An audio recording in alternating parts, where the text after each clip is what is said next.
ረሱል ሰለላሁ ዐለይሂ ወሰለም ቤት ውስጥ አኢሻ ስትቀር ሁሉም እንዲወጡ አዘዙ። ሁሉም ሲወጡ ጅብሪል ገባና አንቱ የአላህ መልእክተኛ፣ መለከል መውት በር ላይ ቆሞ እያስፈቀደ ነው። ከዚህ በፊት ማንንም አስፈቅዶ አያውቅም አላቸው። ረሱልም ሰለላሁ ዐለይሂ ወሰለም እንዲገባ ፈቀዱለትና መለከል መውት ገብቶ ረሱል ሰለላሁ ዐለይሂ ወሰለም ራስጌ ላይ ቁጭ አለ።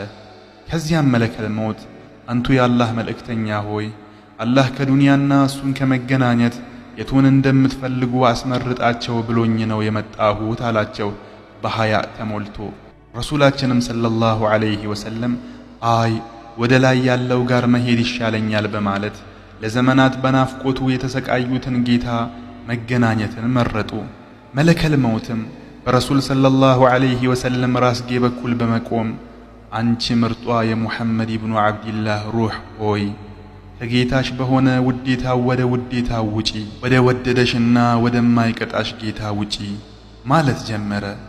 ረሱልም ሰለላሁ ዐለይሂ ወሰለም በዓኢሻ እቅፍ ውስጥ ሆነው እጃቸውን ከፍ በማድረግ በአላህ ይሁንባችሁ ሰላታችሁን አደራ፣ በስሮቻችሁ ያሉትንም ሰራተኛዎች አደራ፣ ህዝቦቼን ህዝቦቼን ህዝቦቼን እያሉ ሰውነታቸው ቀዘቀዘ።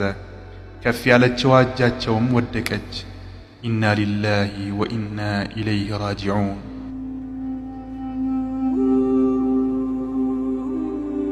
ረሱል ሰለላሁ ዐለይሂ ወሰለም ሞቱ።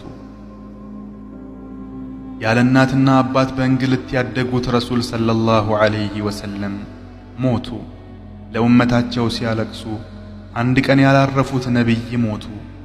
አንድ ቀን የስንዴ ዳቦ ጠግበው ያልበሉት መልእክተኛው ሰለላሁ ዐለይሂ ወሰለም ሞቱ። እኛን በመናፈቅ የሚያለቅሱት ነቢይ ሞቱ።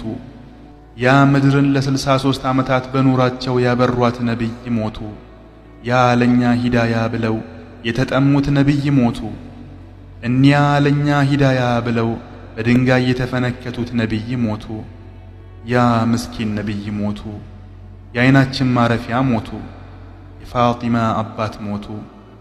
አኢሻ የእሳቸውን መሞት ስትመለከት ወደ መስጂዱ በመግባት የተሰበሰቡት ሰሓቦች የአላህ መልእክተኛ ሞቱ፣ የአላህ መልእክተኛ ሞቱ እያለች መጮህ ጀመረች። ያኔ ሰሓቦች ራሳቸውን መሳት ጀመሩ። ከእሳቸው በኋላ ያለውን ኑሮ ሲያስቡት ስሜቶቻቸውን መቋቋም አቃታቸው። ግማሹ ራሱን ስቶ ይወድቃል። ዓሊይ የሚሆነው ጠፍቶት መሬት ላይ ተዘርሯል።